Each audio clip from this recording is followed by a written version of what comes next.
अस्सलाम वालेकुम दोस्तों, कैसे हो? खैरियत है? ठीक है। बोंगी हुकूमत का एक बोंगा फ़ैसला आ गया है। नवाज़ शरीफ की जो सज़ा है उसके हवाले से मुख्तलिफ़ मीटिंग्स जारी हैं।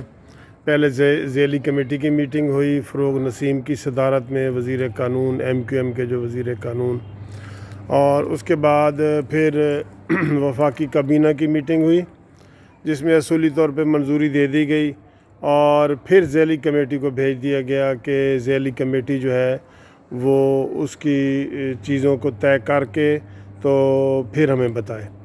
अब बात यह है जी कि जो इस वक्त ज़ैली कमेटी ने एक अजीब बोंगी सी बात की है, बिल्कुल बोंगी सी। यकीन करो, मैं सुप्रीम कोर्ट का सीनियर वकील हूँ। आज तक किसी एग्जेक्टिव को ये इख्तियार ही नहीं होता कि वो कोई छोटी बांड ले और अदालत की तरह काम करे। जिस तरह सुप्रीम कोर्ट काम करती है, जिस तरह हाई कोर्ट काम करती है, तो उसकी तरह उन्होंने नवाज़ शरीफ साहब से छोटी बांड मांग लिया है कि मचल के जमा कराओ या इतने पैसे जमा कराओ, या उसमें जो है ना वो आप कोई ज़मीन प्रॉपर्टी वगैरह की जमा कराओ, फिर ही आपको इजाज़त देंगे ताकि आपकी वापसी का हमारे कोई ज़िम्मेदारी ना हो और आप वापस आ सकें। ये बिल्कुल इल्लीगल काम है, बिल्कुल इल्लीगल काम है, और इसका उनके पास इख्तियार ही नहीं है, ज़ैली कमेटी के पास या एग्जेक्टिव के पास, कि इस तरह वो ब्लैक मेलिंग करें। ये ब्लैक मेलिंग है, ये नवाज़ शरीफ साहब की सेहत से खेल रहे हैं, और उनको अभी तक उन्होंने की ज़मानत के बावजूद आज 5 दिन से जो है ना ये मसला एग्ज़िट कंट्रोल लिस्ट वाला वो हल नहीं हो सका, और इसकी तमाम तर ज़िम्मेदारी जो है वो हुकूमत पे आती है, और हुकूमत ये बोंगे तरीके से बोंगी हैंडलिंग कर रही है। और ये इसमें आप इससे अंदाज़ा लगा लें कि वो इसी तरह का कश्मीर का मसला उन्होंने उलझाया है और उसको भी बीच में छोड़ दिया है। इसके अंदर कोई फ़ैसला करने की सलाहियत ही नहीं है। भाई तुम सीधा फ़ैसला करो वफाकी काबीना कि जाना है या नहीं जाना। हो जी हम इजाज़त नहीं देते, ना दें। फिर आपको डराया जाता है कि ये नवाज़ शरीफ साहब आपके गले में पड़ जाए, फिर आप लचक दिखा देते हैं। तो ये तुमने ड्रामे किए हुए हैं सारे। इस तरह ड्रामेबाजी से जो है ना ये उन हालात ख़राब हो सकते हैं, और मैं आपको कह रहा हूँ कि हुकूमत को लेने के देने पड़ सकते हैं, लेने के देने।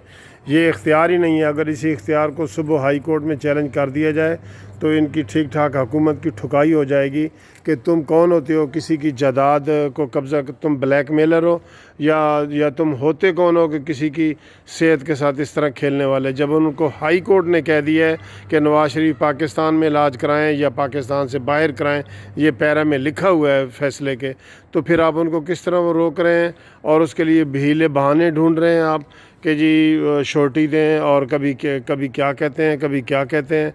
ठीक है, पहले उनकी सीटें 2-3 दफ़ा कैंसिल हुई हैं, तो इसमें वो जानते नहीं हैं नवाज़ शरीफ का। जो नवाज़ शरीफ साहब को पहले भी बड़ी मुश्किल से फैमिली ने मनाया है कि तुम इलाज के लिए जाओ, और ये चीज़ें सारी उनको इल्म में आई तो वो कह भी सकते हैं कि मैं इलाज के लिए नहीं जाता। फिर हुकूमत को अपनी जान के लाले पड़ जाएंगे, जैसे शेख रशीद साहब कह रहे हैं कि उनको हम निकालना चाहते हैं।